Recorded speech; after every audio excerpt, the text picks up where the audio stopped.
பகவான் யோகிராம் சுரத்குமாருடைய 103வது ஜெயந்தியை மிக அழகாக கரூர் மாநகரிலே நடத்தி கொண்டிருக்கிறேன். ஒரு அழகான ஜெயந்தி, பகவானுக்கு பிரியமான பல விஷயங்கள் நடக்கும்.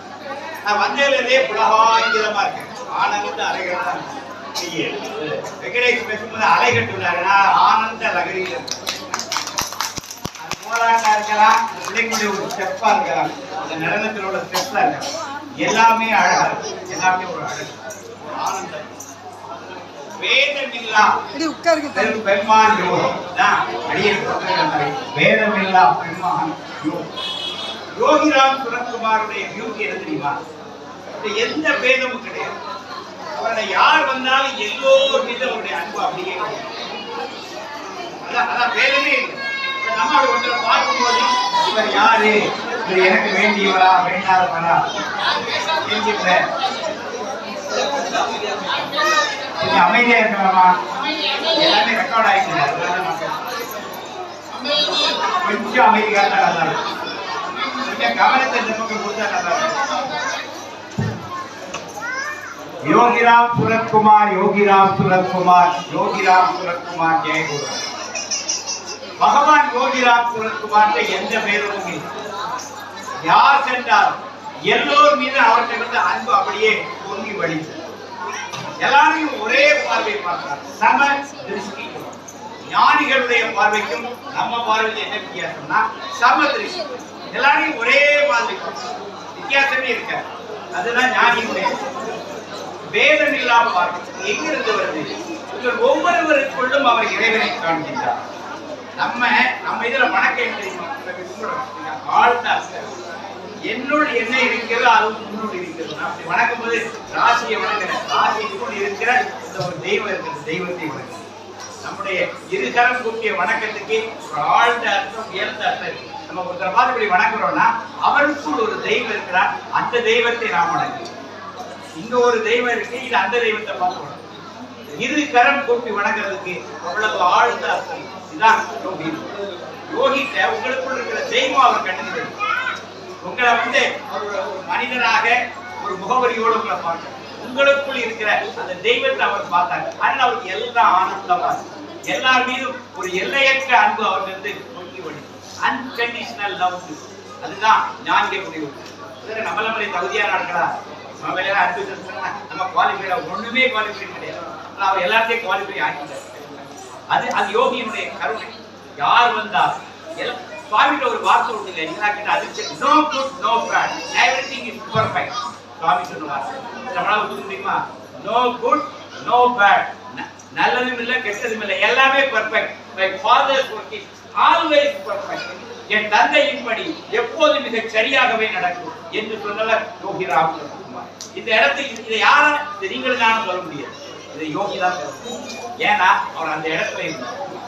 எல்லா பேதங்களையும் கடந்து எல்லோரையும் பார்க்கின்ற பறந்து விரிந்த பார்வை, எல்லோர் மீது அன்பு மட்டும் அவருக்கு செலுத்த முடியும்.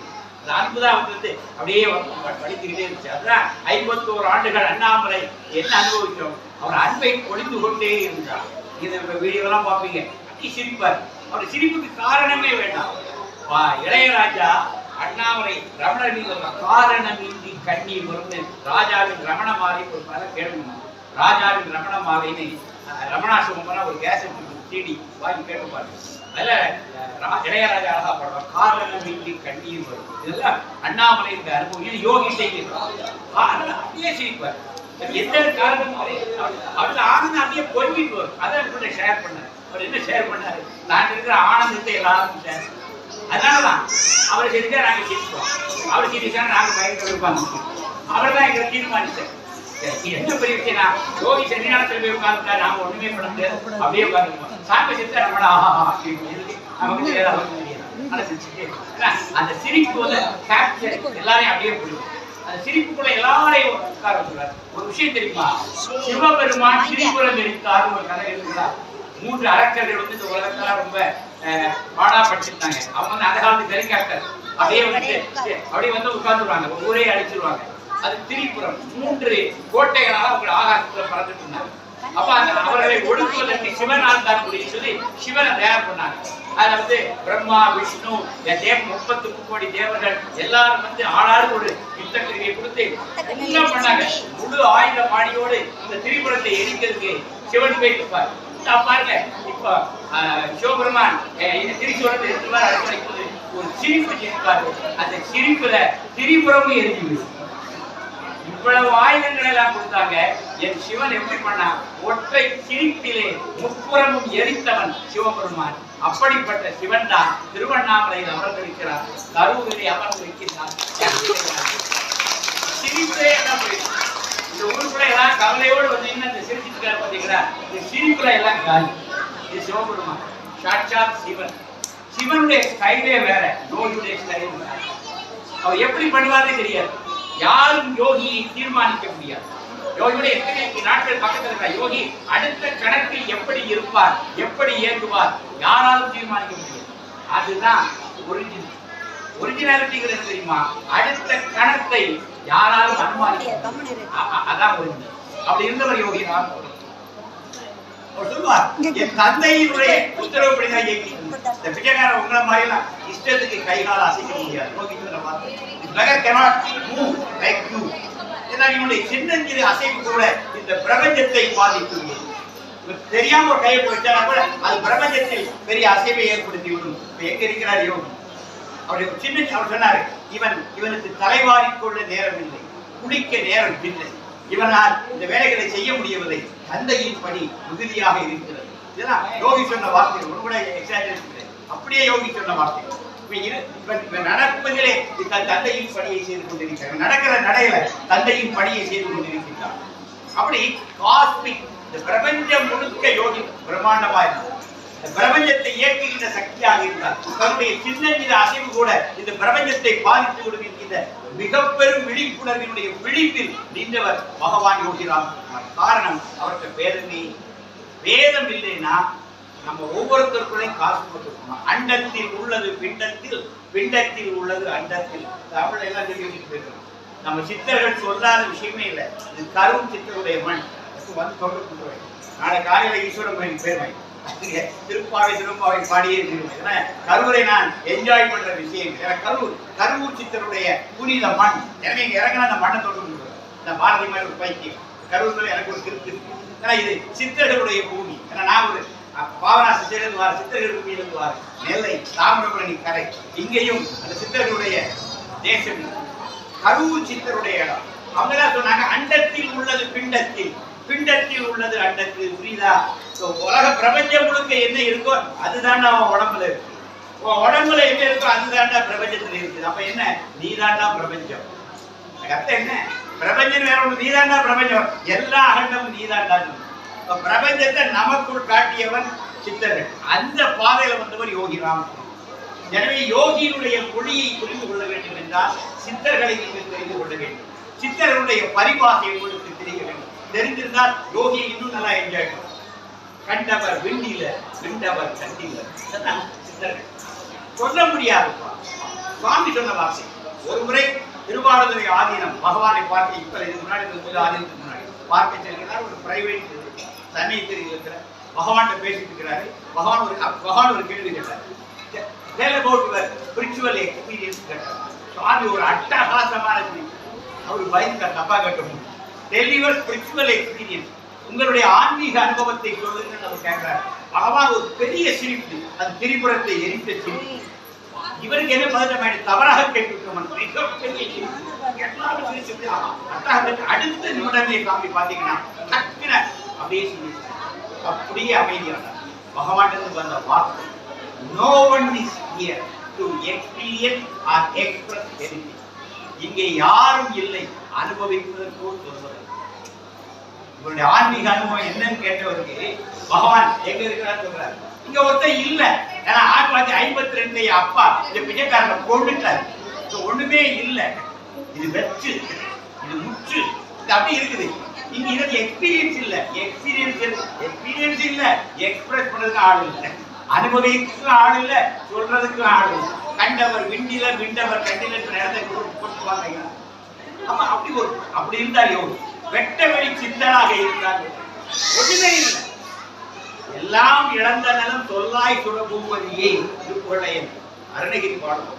எல்லாம் இழந்த நலம் சொல்லாய் சுரபூபதியே திருக்குள்ள ஒரு அழகான வரி.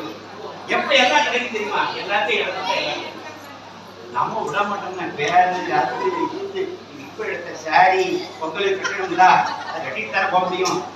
நாளைக்கே வந்து கட்ட சிரமம் சொல்லுவாங்க. அந்த சாரி எல்லாம் எடுத்து பொங்கலுக்கு நீங்க ஒரு சாரி எடுத்துருந்தீங்க, அந்த பொங்கல் சாரி கட்டினாங்க, கட்டினதுக்கு அப்புறம் மோட்டத்துக்கு பழக்கம். நமக்கு பல விஷயங்கள் இருக்கு. உலகம் கூட பல விஷயங்கள் இருக்கு. பொங்கலுக்கு ஒரு சாரி எடுக்கணுங்களா, அப்பதான் அந்த சாரி எடுக்க விஷயம் வரும். 6 சாரி தான் தூக்கி வச்சு பொங்கல் சாரி எங்க கேட்கணும். அதுதான் வாழ்க்கை. இது தப்பு இல்லை. இதையும் பகவான் என்ஜாய் பண்ணிருக்கு. தவறு இல்லை. இப்படிதான் மனித மனம் இப்படிதான் இயக்கிட்டு. இதுலதான் யோகி வாரம். என்ன கருணை பாருங்க. நம்மளே ஒரு மனுஷனா மனுஷன் நம்ம கூட நேரம் இந்த எல்லாரையும் அழகா பெருந்த நம்மெல்லாம் அரைகுறை, நம்மெல்லாம் குறைக்கூடாது. நம்மெல்லாம் குறைக்கூடாது, முழுமை அல்ல, அரைகுறைகள். இந்த அரைகுறைகளை எல்லாம் உட்கார வச்சு அவரை பெரிய ராஜாங்க அவர் எவ்வளவு பொறுமையான ஆளா இருந்திருக்கணும் தெரியாம இருக்கு. எல்லா நடக்கும் அவருக்கு தெரியும். ஆனால் அப்பா அடிவா அடிவா கண்ணா கொஞ்சி எடுத்து எல்லாரையும் ஆள வந்து நடக்கும். ஏனென்றால் அவருக்கு தெரியும் no good no bad, everything is perfect. ஏன்னா என் தந்தையின் பணி எப்போதும் சரியாகவே நடந்து கொண்டிருக்கிறது. அது யாரால முடியும்? வேதமற்ற ஒருத்தரால பார்க்க முடியும். நம்ம புத்தி வேத புத்தி ஆட்ட உடனே இப்ப நம்மளா வேற ஆள், நம்மளால வேற ஆள் பல இருக்கு. அடிப்பா போய் நம்மளால வேற ஆளா, நம்மளா அது ஒரு பார்வை, வேற ஆளுங்க வேற ஒரு பார்வை இருக்கு. சில அட்டாச்மெண்ட், சில அடையாளங்கள் தெரியாம சொல்லிட்டு அதை நோக்கி பார்க்கணும். இது நம்முடைய பார்வை. திடீர்னு ஒரு பாரியில போது தமிழன் வேட்டோட இருக்கா ஆடு ஓட மற்றவனா மனுஷனா தெரியும். ஒரு தமிழ்காரர் ஒரு கேர ஒன்று பொண்ணு தமிழச்சி ஏமா நீங்க எந்த ஊருக்கு உடனே ஓடி போய் கேட்கணும். வெளிநாட்டுல இருக்கும்போது நம்ம ஊருக்கான கண்ணா ஒரு பாசம் பொங்கிட்டு வருது. இதை கவனிக்கிறேன். நம்முடைய பார்வைகள் எல்லாம் கொஞ்சம் ரெஸ்ட்ரிக்ட் ஆகி கொஞ்சம் சரி கட்டுக்குள்ள தப்பு இல்லை, நான் இயல்பு வச்சுள்ளது. ஆனா பகவான் இதை தாண்டி அதனாலதான் யோகிக்கு லீலோசோவிக்கும் அவருடைய நண்பர், ஆமோட இருக்கிற கிழவியும் நண்பர். யோகியினுடைய நண்பர்லாம் வந்து சிரிப்பா இருக்கும். அந்த ஊர்ல ஆமோட இருக்கிற ஆளு சாமிக்கு ஃப்ரெண்டு, டூரிங் டாக்கீஸ் நடத்துற சினிமா தியேட்டர் ஓனர் சாமிக்கு ஃப்ரெண்டு. அதை விட பவா செலவரை ஒன்று சொன்னார். பவா செலவரை ஒரு எழுத்தாளர் யோகியை பத்தி எல்லாம் பேட்டி கொடுத்துருப்பாரு. சிலவங்க நீங்க யூடியூப்ல பாத்துக்கீங்க. பவா செலவரை முதல்ல அவர் யாரு கேட்டா கிறிஸ்டியன், கம்யூனிஸ்ட், கடவுள் நம்பிக்கையாளர். அவரை யோகியை பார்க்க போறாரு. முதல் சந்திப்பிலேயே அவர் திருவண்ணாமலை வீடு இருக்கிறார். அந்த சர்ச் பக்கத்துல ஒரு இடத்துல சொல்றாரு. அங்க என்னுடைய நண்பன் ஒருத்தர் உண்ட, அவரை வீட்டுக்கு எத்தனாவது ரூபாய் எடுத்துறாரு. யாருன்னு கேட்டாரு. ஒரு ஜோசப். அவன் கடவுளை நம்புகிறவன் முட்டாள், பரப்புகிறவன் காட்டுப்படுறாண்டி, கட்டுவனா அயோக்கியம் சொல்லி செவரா பெரியாருடைய பொண்ணை எழுதிட்டு இருக்காரு. அதை யோகி சொல்றாரு, மை ஃப்ரெண்ட் சொல்றாரு. அவன் தான் சொல்றாரு, அவன் என் ஃப்ரெண்ட் சொல்றாரு. அவரை சர்ச்சுக்குள்ளே விட மாட்டாங்க, சர்ச்சு டோர்ல உட்கார்ந்து. இவருக்கு முதல்ல பவா சொல்றது முதலே ஷாக்கு. இவர் சாமியார் சொல்றாங்க. ஒரு கட்டை நாத்திகன், எதை கடவுள் இல்லை பெயிண்ட் வச்சு எழுதிட்டுமா, அந்த பெயிண்டரை என் ஃப்ரெண்டு சொல்றாரு. அடுத்த சொல்றாரு, அவர் இறந்துட்டாரு. அவர் செத்து போயிட்டாரு சொல்றாரு. இல்லை அவர் என் தந்தையின் அருகில். இதுதாங்க பேதம் இல்லாம முடியுமா? உங்களால் பார்க்க முடியுமா? இவர் சுவாமி, இவர் பிரம்மம். ஆனால் கடவுள் இல்லை என்று சொல்பவனை என் நண்பன் என்று சொல்கிறார். அவன் இறந்தால் கடவுளின் அருகிலே இருக்கிறான் என்று சொல்கின்றார். இந்த பார்வை, இந்த அகண்டம், இந்த அகரம் வேறு யாருக்கு வாய்ப்பு? யோகிராம் இந்த அழகை நாம் இந்த பவாச்சலத்துறை என்கிற நாத்திகனை யோகியின் நண்பனாக பார்த்தீங்க. அவர் நிறைய பேர் அவருக்கு கூப்பிடுவார். பவாச்சலத்துடைய காதல் கல்யாணம் முதல் கடவுள் நம்பிக்கையிலாத முதல் பையன் இறந்து போயிரு. ரொம்ப சோகத்துல மனைவி இருக்காங்க. இவரு கம்யூனிஸ்ட், கடவுள் நம்பிக்கை இல்லாதவர். ஆனாலும் அழுதுட்டு இருக்கிற மனைவியை யோகிக்கு கூப்பிடுறாரு. சுதாமான சாமி பாபா காமின் அப்படின்னு சொல்லுவார். அதாவது இப்படி சொல்ற, இப்ப அழுதுகிட்டே இருக்கிறா, குழந்தை இறந்துட்டு அப்படியே சீரியஸா பார்த்தோன்னே அந்த பையன் எல்லாம் கட்டிட்டு அம்மான்னு சொல்றதுக்கு அவனை மீண்டும் வருவான்னு சொல்றது. அந்த பையனுக்கு வம்சின்னு அந்த பையன் போகும். 2வது ஒரு ஆண் குழந்தை பிறகு பகவான் சொல்ற, அப்படி கடவுள் நம்பிக்கை கிடையாதுங்க. அப்ப யோகிராஜ் பக்தர்களும் கிடையாது. அதே சொல்றேன். அவங்க சாமியுடைய நண்பர், எத்தனையோ நண்பர்கள். அவரும் ஒருத்தர், அவர் கிறிஸ்டியன். அவர் தன் மனைவியை கூட்டு வர்ற, அழுதுட்டே இருக்காங்க. எவ்வளவோ சொல்லியாச்சு. குழந்தை இருந்து அம்மாவை தாங்க முடியல. சைலண்டாவா இருக்கிறோம். அவங்களும் இருந்தாலும் இருமான்னு சொல்லிட்டு கொஞ்ச நேரம் அமைதியா அம்மான்னு கூப்பிடுறதுக்கு ஆடுன்னு நினைக்கிறியா? அவனை மீண்டும் வருவார், உன்னை அம்மா என்று அழைப்பான். அந்த பையன் 2வது பண்ண அவன் பேர் வம்சி. இன்னைக்கு அவர்கள் வம்சி பதிப்பகம் அவன் மேல ஒரு பெரிய ப்ரொடகேஷன் எனக்கு பெரிய லெவலுக்கு போயிட்டாங்க. பகவான் யோகிராமனுடைய அகலத்தை பார்த்தீங்களா? இறை நம்பிக்கை உள்ளவன் இல்லாதவன், இந்து கிறிஸ்தவன் இஸ்லாம் ஒண்ணு வேணா. நீதிபதி மூ இஸ்மாயில் உங்களுக்கு தெரியும், பழைய ஆட்டுக்கு நீதிபதி இஸ்மாயில் கம்பராமாயணத்திலே தலை கண்டவர். கம்பன் அடிப்பொடி இவங்களெல்லாம் இருந்தவர். கணேசன் இவங்கெல்லாம் யோகியை பார்க்கும்போது இஸ்மாயில் பார்க்குவாங்க. அப்போ அவங்க எல்லாம் பகவான் கால விழுந்து இருக்கிறாங்க. இஸ்மாயில் சொல்றாரு, no Ismail Yogi. As per Islamic law, you should not kneel down at the beggar's feet. உங்கள் இஸ்லாமிய சட்டப்படி நீங்கள் இந்த பிச்சைக்காரனின் காலில் விடக்கூடாது அப்படின்னு இஸ்மாயில். மற்றவங்களாம் வந்து வணங்குறாங்க, சுவாமி விளக்க பண்றாரு. ஒரு இஸ்லாமியர் வந்து விடுறா, இல்ல விடக்கூடாது. ஒரு இஸ்லாமிய நம்பிக்கைப்படி மனித உடலை வணங்கக்கூடாது. என் கால இந்த இடம் தாங்க, இதுதாங்க உயர்ந்த பண்பு. எல்லாரையும் அந்த இடத்துல இஸ்மாயில் ஒரு ஸ்டெப் மேல போனாரு. நான் உங்களை வணங்கவில்லை, என் ராமனை வணங்குகிறேன். இஸ்மாயில் எங்கேயோ இருக்கு, ஐயா நான் உங்களை வணங்கவில்லை, என் ராமனை வணங்குகிறேன். அது இஸ்மாயில். இஸ்மாயிலுக்கு ஸ்ரீராமனாக யோகி தெரிகிறார். அது அவருடைய உயரம். இந்த மாதிரி சந்திப்புகள் யோகி நம்ம பக்தர்கள் மட்டும் இல்லைங்க, யார் யாரெல்லாம் வந்தார். ஒண்ணு வேண்டாம், ஆர்கே ஆழ்வார் நம்முடைய நெய்வேலியில் இருந்தவர் சாமியை பற்றி நிறைய இருக்கிற போட்டோக்களை எடுத்தவர்.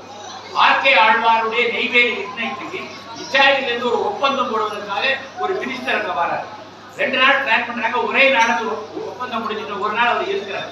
அப்ப அவருக்கு ஒரு நாள் என்ன செய்ய கேட்கிறார், உங்கள் நாட்டிலே ஞானிகள் தான் சொல்லலாம், ஏதாவது ஒரு ஞானி எங்க பார்க்கலாமான்னு. அந்த ஜெர்மனியிலிருந்து வந்தவர். உடனே ஆழ்வார் ரொம்ப முக்கியம், என்னுடைய மாஸ்டர் ஒரு ஞானி நெய்வேலியிலிருந்து திருவண்ணாமலை பக்கம் தான் காரணம். அப்ப நான் அவர்கிட்ட கேட்டேன், நான் அப்பாயின்மெண்ட் பண்றேன். நம்மள விருதுநகர் வெளிநாட்டுக்காரங்க அப்பாயின்மெண்ட் வாங்கிட்டு வருவாங்க. உடனே பகவானுக்கு போன் வந்து லெட்டிங் கம் சுவாமி பற்றி. அடுத்த நாள் அவர் காரில் வந்து அந்த மினிஸ்டர் வராரு. உள்ள வந்த உடனே சாமி என்ன பண்றாரு, மற்றவங்க எல்லாம் நிறுத்திட்டு மினிஸ்டர் மட்டும் தனிஞ்சர் உள்ள போயிருக்காரு. இந்த ஹால் கூட 20 நிமிஷம் இருக்காரு.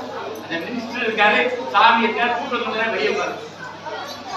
20 நிமிஷம் கழிச்சு கிளம்ப வந்து 2 பேரும் வராங்க. அவர் கண்ணீர்ல மாறமாறையா அழுத்துவாரு. திருப்பி அவர் கார்ல வரும்போது சொல்றாரு, இதுதாயா இந்தியா, நான் கேள்விப்பட்டிருக்கேன், என் வாழ்க்கையில முத பார்த்தேன். ஒன்னிலை விரும்பே உட்கார்ந்துருக்கிறார். நீங்க எங்க இருந்து வரீங்க? ஜெர்மனில இருந்து வரேன்.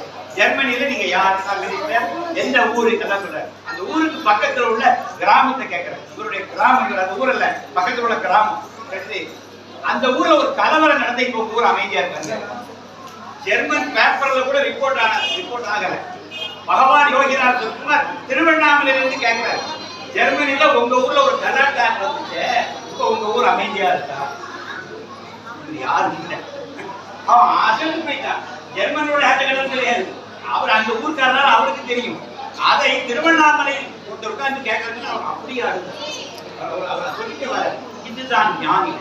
உலகினுடைய எந்த ஒரு சின்ன அசைவு இருந்தாலும் அதை இங்கிருந்து பார்ப்பவர். நீ நினைச்சிட்டு வீட்டை விட்டு கிளம்பினாலே ஒரு ஆளை சொல்ற கவிஞர் பிரமிழ். இன்னொரு உங்களுக்கு தெரியாதான் நாங்கள் கவிஞர் பிரமிழ் ஒரு இலங்கை எழுத்தார், இலங்கையில் தமிழ் எழுத்தாளர், யோகியுடைய சிறந்த நண்பர். அவருக்கு இவருக்கு உறவு எப்படி தெரியுமா? என்னுடைய நண்பர் கைலாஷ் இன்னொரு கவிஞர், அவரும் சாமிக்கு நண்பர். அவர் எழுந்த கவிதை புத்தகத்தில் சாமிட்டு அடியே பிரமிழ் பற்றி அடியே பகவான் பேசியிருக்கிறார். கவிஞர் பிரமிழ் யோகிக்கு கடிதம் எழுதுவார். கடிதம் எழுதி ஒரு கவரை பிரம்மண்ட எழுதி அழகா ஒட்டி கவரை ஒட்டி எங்க யோகி படத்துக்கு பின்னாடி ஒரு நாள் கைலாஷ் வந்து பிரமிழை பார்க்க போயிருக்காரு. அப்ப அவரு எப்பா இப்பதான் அப்பா யோகிக்கு ஒரு லெட்டர் எழுதி சொல்லி அழகா பிரம்மண்ட எழுதி நல்லா ஒட்டி, சரி கைலாசம் அந்த படத்துக்கு பின்னாடி வைக்கிறார். போஸ்ட் பண்ண ஸ்டாம்ப் போட்டு விட்டமா, எவன்டா இவன் யோகிக்குள்ள இருக்கிற ஸ்டாம்ப் புரியல, யோகி ஃப்ரீயா போட்டா போயிருவாங்க. நீங்க இந்த படத்துக்கு பின்னாடி வைக்கிறாரு. அங்க பார்த்தா ஏற்கனவே 3 கவர் இருக்கு, இது 4வது கவர். சார் போஸ்ட் பண்ணல அப்படி வாங்குது. அவன் கேட்க இதை போஸ்ட் பண்ண வேண்டாம், உனக்கு தான் போஸ்ட் பண்ணணும்.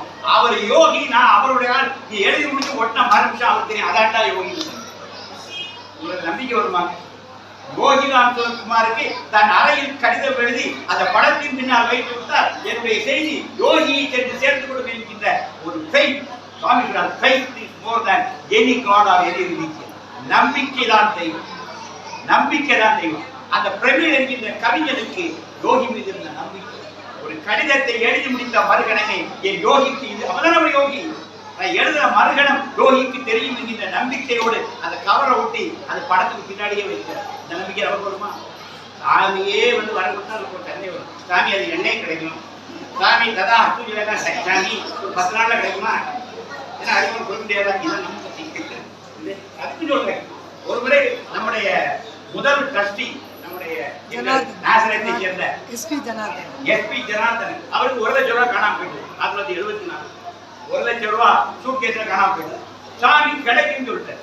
இவரை உட்கார்ந்து எல்லா தொழிலை விட்டு அதை தேடி இருக்காரு, போலீஸ் வச்சு செர்ச் பண்ணிருக்காரு. அப்போ ஒரு 15 சாமி எதை பேசும்போது 15 சொல்லியிருக்காரு. அவங்க தேதி 15 எடுத்துட்டாங்க. நம்ம கணக்குல 15 நாளா பார்த்துட்டு வரல. ஒரு ரொம்ப எச்சலை பணமும் கிடைக்கிற தொழில் பார்க்கல கோவத்துல பெங்களூருக்கு கிளம்பி சாமிட்டு வந்தார். சாமி கரெக்டா சொல்லுங்க, கிடைக்குமா கிடைக்காது?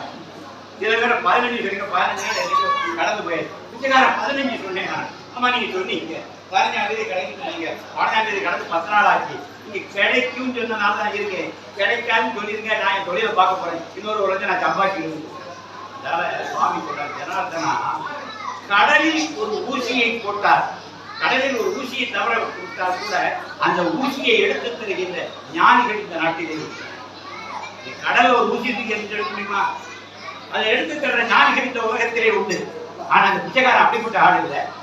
உங்க அப்பா நினைச்சா நடக்கும் சொல்றாரு. அதுல இருந்து 1 மாசத்துல அவருக்கு கிடைக்குது. அந்த இது கிடைச்ச டேட் அது கிடைக்கிற டேட் அது ஒரு 15 நாள். அப்போ பகவான் எப்படி சொல்றாரு? கடலில் வீசிய ஊசியை கூட எடுத்து தருகின்ற ஞானிகள் நிறைந்த நாடு இந்த நாடு. யோகி எங்க இருக்கிறாங்க? Nothing is impossible. முடியாதது என்பது என் தந்தையின் அகராதியிலேயே இல்லை. முடியாத ஒரு சாமிட்ட கிடையாது.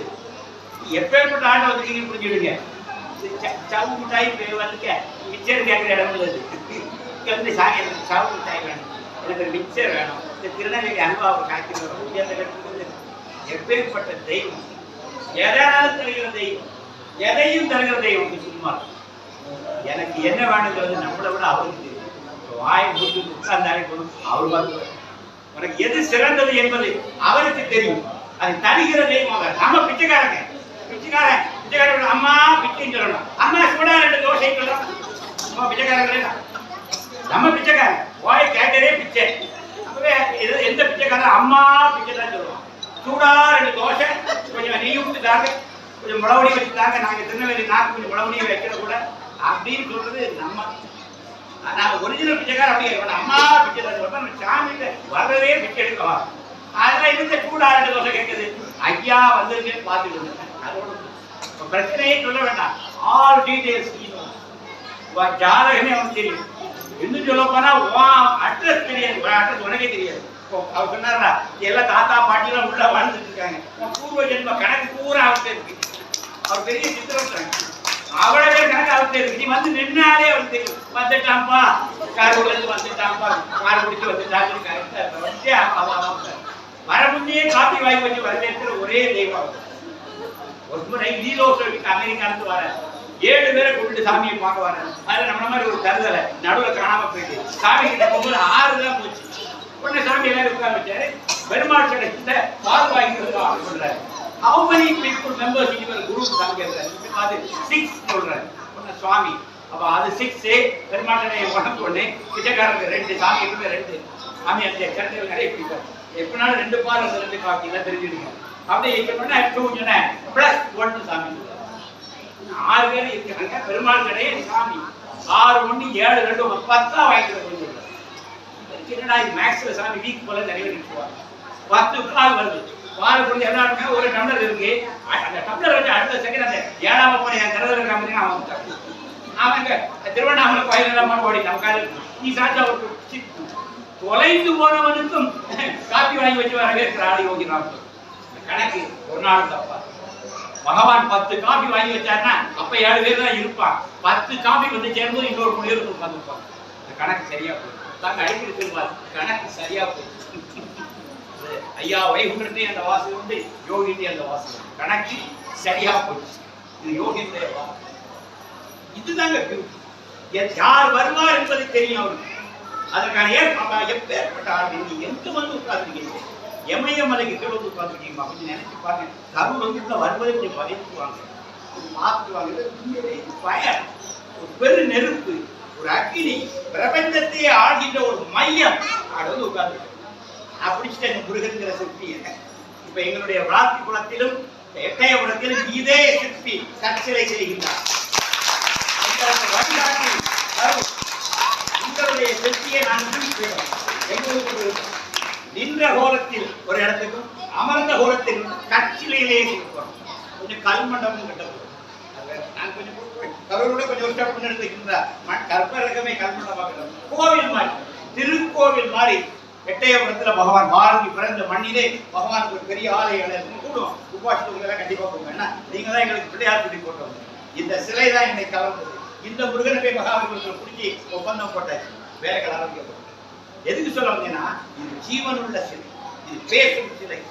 போன தைப்பூசத்துல தெரியுங்களா, இது வந்து கருப்பு பௌர்ணமி, கருப்பு நிலா. நீங்க உங்களுக்கு தெரியாது, இங்க இருக்கு கருவுல இருக்கு கருப்பு நிலா தெரியும்.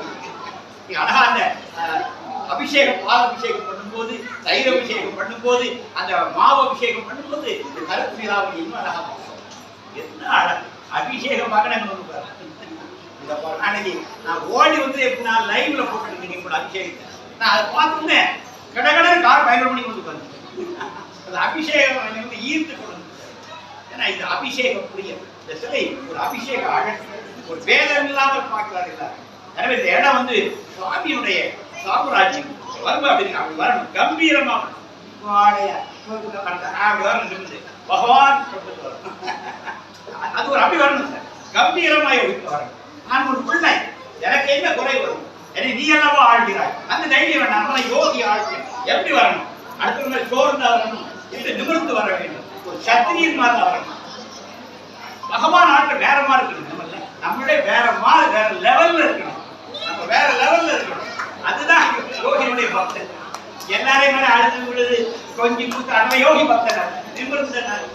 நிமிர்ந்த நன்னடை, நேர்கொண்ட பார்வை, நிலத்தில் யாருக்கும் அஞ்சாத திமிர்ந்த ஞான செதுக்கி பாரதி வகுத்தாங்க. அப்படிதான் இருக்கிற யோகி.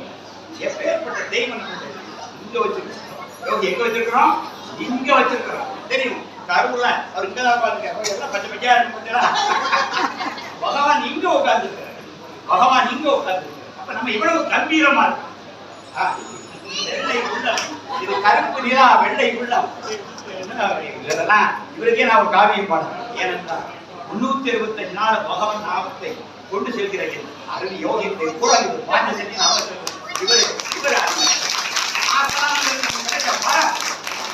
என்ன கேட்டா, யோகியினுடைய நாமத்தை தினம் தினம் யாருக்கான பாக்கியம் கிடைக்குமாங்க.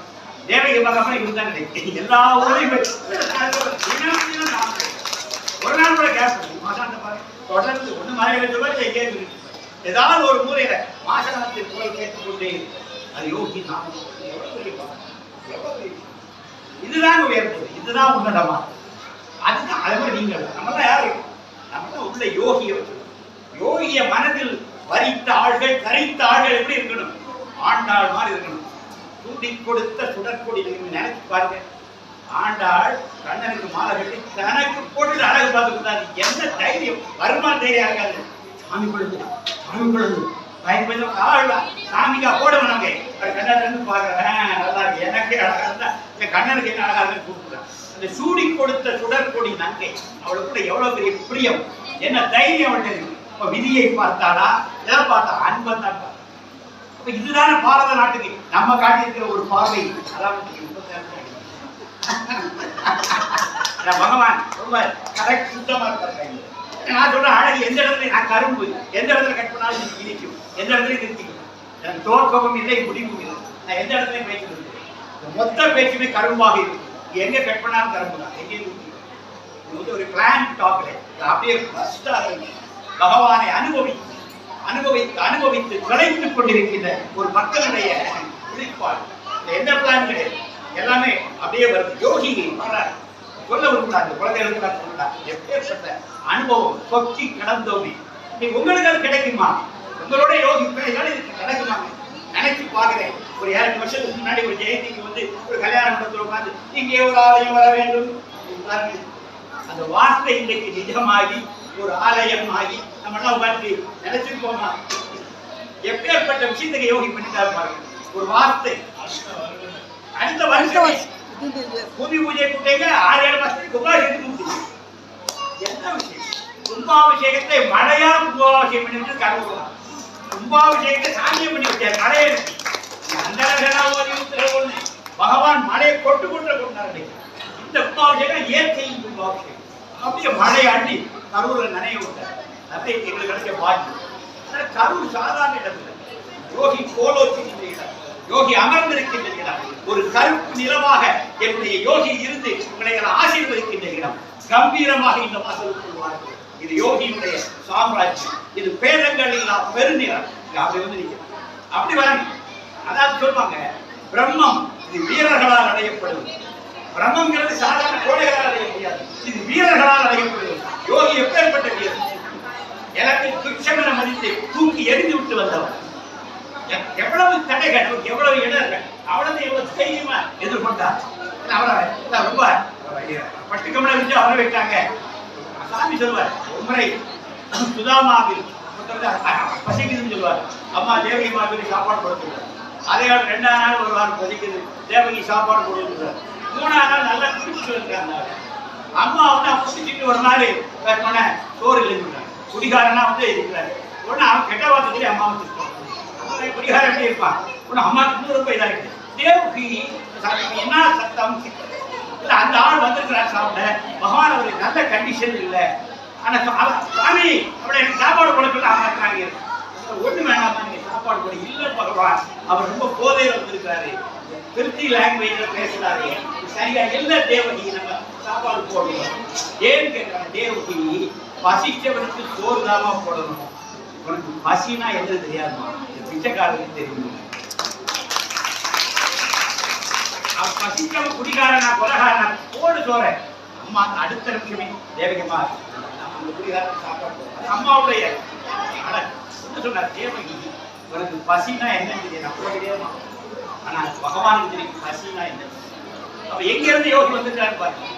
எல்லா அனுபவங்களையும் தாண்டி அப்படி ஒரு சிங்கம் மாதிரி இருந்தார். அப்படி ஒரு நாள் அழகா படுத்துட்டாங்க.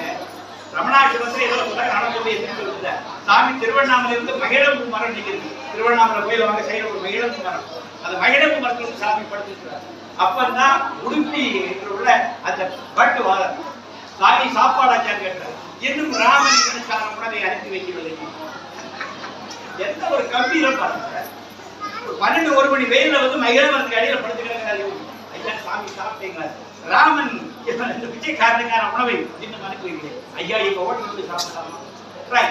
அப்பதான் முதல்ல உடுப்பியில கொண்டு போய் இலை போட்டு சாப்பாடு கொண்டு. இது யோகியினுடைய விஷயம். அதுதான் உடுப்பி ஹோட்டல் பகவானுடைய வாழ்க்கையில் ஒரு பகுதியாக மாறும். இந்த இடத்துல நான் சொல்றேன், என் வீட்டில் ஒரு சித்த புருஷன் இருந்தார் 7 வருஷம் திருநெல்வேலியில. உத்தம் சிங் அவர் பேர் பரவங்களுக்கு. அவரு எங்க வீட்டு சென்னையில சாப்பிட வருவார். எங்க அம்மா வந்து கொஞ்சம் கெஸ்டான திருநெல்வேலி கெஸ்ட் நிறைய. ஒரு நாள் வந்து எங்க அம்மா ஏதோ கேட்கலாம், உத்தம் சிங் சாப்பிடுங்க, இப்பதான் அவருக்கு சாப்பாடு கிடையாது. எங்க அம்மா சொன்ன ஏதோ வேலையை செய்ய சாப்பாடு கிடையாது. அதனால சொன்னாரு, ராமனுக்கு சாப்பாடு எப்படி வேணா வரும் அப்படின்னு. யோகி சொன்ன இந்த ராமனுக்கு சாப்பாடு எப்படினாலும் ஒரு நீ போடுறது. எல்லா சித்தர்களும் ஞானிகளும் ஒரே மொழியில் பேசுகின்றார். அதுதான் அவர்களுடைய கம்பீரம். இந்த உணவு அவர்களை தேடி வருது. வாழ்க்கையில சில விஷயங்கள் தேடி வருது. நாகத்துக்கு கூட நாய் மாதிரி அறைய நிக்க நமக்கு கம்பீரம். அது வரல. அப்பதான் ஒன்னில காரைக்குடியில மகாகவி பாரதி பெரிய கட்டத்தில் இருக்கிறார். காரைக்குடியில அவருக்கு ஒரு விழா கூட அவருக்கு ஒரு பொறுமுடிப்பு கொடுக்குறாரு. அப்படி கொடுக்குறாங்க. கொடுக்கிறவர்கள் கம்பீரமா செட்டியார். அப்படி அந்த காலத்திலே 1000 பொண்ணு ஏதோ கொடுக்குறாரு. வேண்டாம் இருக்காரு. 6 அடி பிச்சை எடுத்துருக்காரு. வேண்டாம் சொல்றாரு.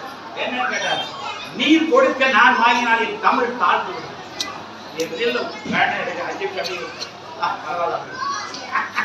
நீர் கொடுக்க நான் வாங்கினால் என் தமிழ் தாழ்ந்து என் தமிழுக்கு அவமானம். நீ வச்சுட்டு நில்லும். தோண்டா எடுத்து 5 நிமிஷம் வச்சுட்டே இருப்பாரு. இடுப்பு சுட்டு எடுத்துட்டாரு. பரவாயில்ல, ஏகப்பட்ட கடன், ஏகப்பட்ட தேவை, கொசம் போடணும், பைசா இல்லை. அந்த கம்பீரம் வரணும். மனுஷன் கம்பீரமா வாழணும், வாழ்க்கையில் ஒரு வீரன் மாதிரி வாழணும். இதெல்லாம் எங்கிருந்து வரும்? வேதம் இல்லாம பகவான் மாதிரி அகண்டமா இருக்கு. எல்லா வேதங்களையும் கடந்து இருக்க வேண்டும். எல்லோருக்குள்ளும் இறைவனை பார்க்க வேண்டும். உள்ள ஒவ்வொரு அசைவும் என் தந்தையால் நிகழ்கிறது என்கின்ற அந்த அந்த பார்வை உங்களுக்கு அப்படி இருந்தால் நீங்கள் நம்ம என்ன கொஞ்சம் ஆகணும், கம்பீரமாக. யோகியுடைய பக்தர்கள் சிங்கம் மாதிரி இருக்கணும், சிறுத்தை மாதிரி இருக்கணும், செயலாத ஆட்களாக இருக்க வேண்டும், கம்பீரமாக இருக்க வேண்டும். அதுதான் நமக்கு தெரியும். யோகியை ஓட்டு 10 பேர் யோகியை ஓட்டு அந்த மாதிரி நம்முடைய செயல். சுவாமி யோகி யார் சாமி நடக்கிறத பார்த்தது சிங்கம் தங்களை திருப்புவார். நீங்க சில வீடியோக்களை பார்க்கலாம். முண்டியுடைய அசையும் ஒரு சிங்கத்தினுடைய யோகி இந்த மாதிரி மைக் வச்சு லெக்சர் பண்றாங்க. உட்கார்ந்தாலே யோகி சாமியுடைய ஒவ்வொரு மூவ்மெண்ட் அசைவு, எழுந்து நிற்கிற அழகு, அந்த விசிறியை தூக்குறது, சிரட்டையை தூக்குறது, அதுவே அவரை யோகி காட்டிடும். யார் ரெக்கமெண்டேஷன் யோகிங்கிறத ஒரு கணத்தையும் காட்டுறது. அந்த பார்வை, வெட்டி பார்க்கிற பார்வை, அந்த விசிறி பிளஸ் பண்ற அழகு, கையை தூக்கிட்டானா ஒன்றுமே தெரியும். காரியை சேர்க்கிறது, கையை தூக்கமே முடியும்.